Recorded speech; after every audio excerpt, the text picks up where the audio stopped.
Salut à tous, c'est Magic Mouse et aujourd'hui on va parler d'un sujet dont j'ai envie de parler depuis très longtemps. Je me suis toujours promis que j'en parlerai un jour, mais j'en parlerai uniquement le jour où j'aurai gagné en expérience. Bref, voilà, tout ça pour dire que je voulais parler de ce sujet depuis la création de la chaîne et vu que c'est un sujet qui m'intéresse particulièrement, bah voici la vidéo. Alors globalement, on va parler Disney, aménagement urbain et État. Alors partez pas maintenant, je sais que ça peut avoir l'air très chiant tout ce dont je vais vous parler aujourd'hui, mais ça l'est pas, d'accord? Donc restez là, vraiment restez présent s'il vous plaît. Et je suis sûr à 90% que je vais vous apprendre une tonne de choses, donc vraiment restez là. Nous sommes dans les années 80 et nous sommes au cœur de la Brie, et plein de petits villages en Seine-et-Marne vivent tranquillement. Quand soudain, une souris arriva. Alors bon, d'habitude on appelle le comment on appelle ça, d'ératiqueur. Pas sûr de ce que je suis en train de dire, vraiment pas sûr. Mais là, c'est pas n'importe quelle souris qui débarque, c'est Mickey. Et Mickey, il signe une convention en 1987 avec le premier ministre de l'époque, Jacques Chirac. Cette convention, on en a déjà parlé pas mal de fois, c'est celle de 1987, et c'est la signature du partenariat entre l'État et la Walt Disney Company pour l'implantation d'Euro Disney en France. Le truc, c'est qu'on parle rarement de la convention en détail. Globalement, oui, le sujet principal, c'est l'implantation d'un grand parc d'attractions, mais pas que. On parle aussi d'aménagement du territoire, et plus particulièrement d'aménagement du territoire du secteur 4 de Marne-la-Vallée, qui trouvera son nom un petit peu plus tard en Val d'Europe. Et qu'est-ce que Disney fait là-dedans? Eh bien c'est simple, enfin j'espère que ça l'est en tout cas. En 1987, on a signé Jacques Chirac et Mickey, ou plutôt Michael Eisner, ont signé en fait un partenariat entre l'État, les collectivités territoriales et une entreprise privée, c'est-à-dire Disney. C'est un partenariat qui encore aujourd'hui est totalement inédit. L'État qui on va faire un petit partenariat avec une entreprise privée venue des États-Unis, c'est pas ce qui se fait le plus souvent en fait chez nous. Mais bon, vous vous doutez bien que si la France s'est démenée pour que Disney vienne s'installer ici, c'est que bon, Disney n'est pas le seul gagnant dans l'histoire. C'est un échange de bons procédés. Même si c'est vrai que bon, Disney gagne plus que l'État ou que les collectivités territoriales dans ce truc. Mais c'est un échange de bons procédés quand même. L'État, lui, est représenté par EPA France, c'est-à-dire en fait l'aménageur du territoire. Disney, là, a par contre le rôle de développeur du territoire. Et les collectivités territoriales tiennent le plus chiant, c'est-à-dire tout ce qui est administratif, gestion, etc.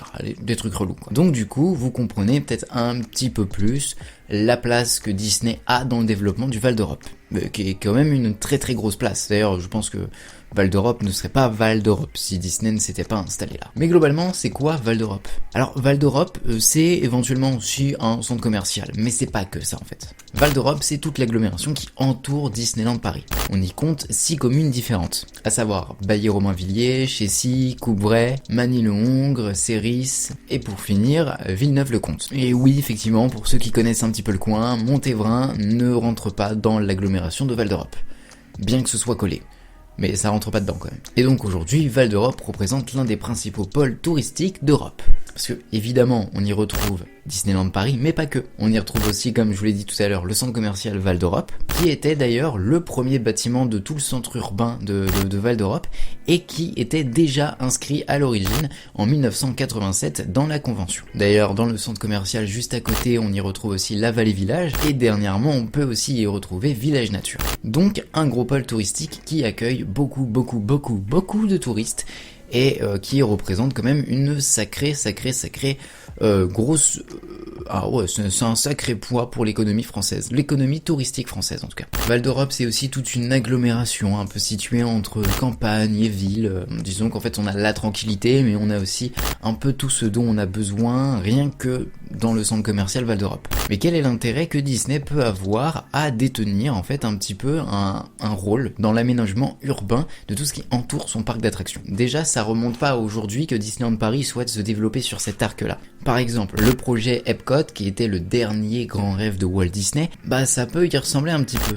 Et ça allait dans ce sens-là. C'était développer toute une communauté, toute une ville à côté du parc Walt Disney World. Mais en plus, justement, en parlant de Walt Disney World, ce qui est marrant, c'est que Disney a déjà réussi à bâtir une ville là-bas.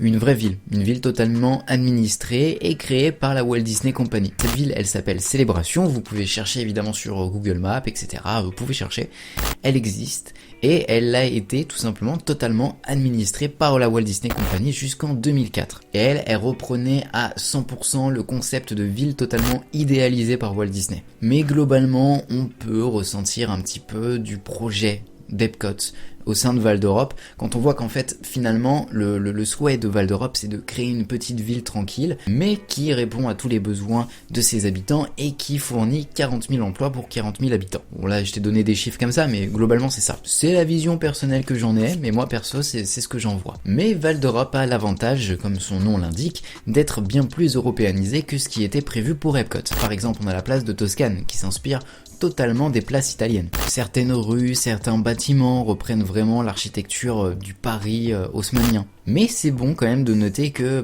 Val d'Europe s'est retrouvé en fait à se normaliser, c'est-à-dire à paraître comme étant une ville normale, mais en même temps à se disneyiser un petit peu. Je sais pas exactement si vous voyez ce que je veux dire. Comment les places sont situées, etc. Tout est très très bien arrangé, ce qui fait que en fait ça c'est juste du savoir-faire Disney. Ils arrangent un peu la ville comme un parc d'attractions, ils font en sorte de tout centraliser sur un endroit et de tranquillement développer plusieurs arcs. Voilà, c'est développé d'une façon différente. Et justement, on va jouer au saviez-vous, parce que là j'ai une information dont vous ne vous doutez absolument pas. Si on parlait pas de Val d'Europe et qu'on faisait un saviez-vous lambda sur les hôtels, je vous aurais dit, est-ce que tu savais que l'architecte de la station de métro Bibliothèque François Mitterrand était le même que celui qui a fait tout simplement l'architecture du Sequoia Lodge? Non, tu le savais pas, mais c'est hors sujet. Là on va éviter l'hors sujet et on va tout simplement se contenter de noter que l'architecte qui a réalisé le quartier de la gare de Val d'Europe est le même architecte que celui de l'hôtel Cheyenne et du Newport Bay Club, et qui a aussi réalisé le plan de masse de la ville de Célébration. Comme quoi tout se rejoint en fait. Et cet architecte c'est Robert A. M. Stern. J'espère que je l'ai bien prononcé, j'espère que je l'ai bien dit. Je vous avais promis de vous donner des informations qu'on voit nulle part ailleurs, voilà, vous l'avez. Hein. Là, je sais que vous y attendez pas. Et celle sur Bibliothèque François Mitterrand, c'était gratuit, total. Et aujourd'hui, Val d'Europe est encore en pleine évolution, comme par exemple le projet Happy Factory qui devrait arriver d'ici 2026, qui serait en gros une sorte de promenade avec des commerces, des loisirs, tout ça en fait ça ressemble à un port en fait. Voilà, je vous montre les petits concept art, mais ça ressemble à un petit port, c'est super mignon. Ça donne vraiment envie de voir le résultat final en 2026. De plus, par exemple, le centre commercial Val d'Europe compte encore lui aussi s'agrandir. Et évidemment, de nouvelles habitations sont constamment en construction à Val d'Europe. C'est une sorte de chantier qui ne s'arrête jamais. Ceris, par exemple, accueille actuellement à peu près 8000 habitants. Je te donne, c'est pas le chiffre exact, mais c'est à peu près. Alors qu'avant l'arrivée de Disney, Ceris, ça en comptait quelques centaines. C'était un petit village quoi. Et il est prévu que d'ici 2025-2026, Ceris compte 15 à 16 000 habitants. C'est quand même une sacrée augmentation d'habitants en fait, hein, quand on sait d'où on vient, d'il y a 30 ans. Hein. Et évidemment, on n'oublie pas l'extension des Walt Disney Studios qui devrait bénéficier évidemment à toutes les communes aux alentours aussi. Pour mon avis personnel, Val d'Europe c'est pas la ville parfaite, parce que c'est une ville qui plaira pas à tout le monde. Des gens trouveront ça trop calme, d'autres trouveront ça trop touristique, d'autres trouveront ça trop Disney. Parce que c'est vrai, ça se ressent un petit peu, le savoir-faire Disney dans les bâtiments, la façon dont tout est agencé, c'est assez différent d'une ville lambda en fait. Moi, c'est un lieu qui me convient. Quand j'y vais, j'arrive à trouver à la fois de la tranquillité et à la fois de l'activité. Mais habitant actuellement dans une ville que je juge trop calme, trop calme, je sais de quoi je parle. Vraiment, je sais de quoi je parle. Donc voilà, globalement, c'est tout ce dont j'avais envie de parler. J'avais envie de parler d'un sujet dont qu'on ne retrouve littéralement jamais sur le YouTube Disney Game.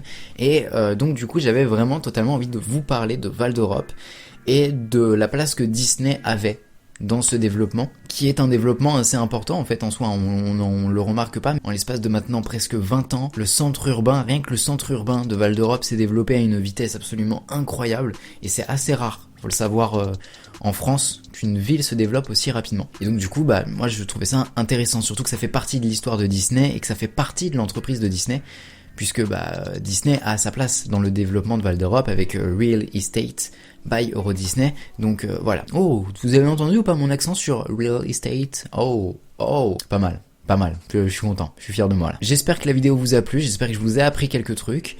Si c'est le cas, bien évidemment, vous pouvez mettre un petit pouce bleu, vous pouvez aussi me donner votre avis dans les commentaires, vous pouvez partager la vidéo si elle vous a plu, vous pouvez vous abonner à la chaîne si c'est pas encore fait, et vous pouvez me rejoindre sur mes différents réseaux sociaux pour me suivre au quotidien. Et évidemment, comme d'habitude, si vous avez envie d'aider la chaîne financièrement, vous pouvez le faire avec le petit Utip, ça vous permet de regarder des pubs gratuitement, enfin en tout cas ça ne vous coûte pas un rond, et vous aidez vos youtubeurs préférés, parce qu'il n'y a pas que moi, je le rappelle, il n'y a pas que moi sur la plateforme. Dans tous les cas, c'était Magic Mouse pour servir, et surtout n'oubliez pas de rester les enfants, on se retrouve très très vite pour une prochaine vidéo, et j'ai pas de mot de fin, voilà, j'ai pas de mot de fin, je suis désolé.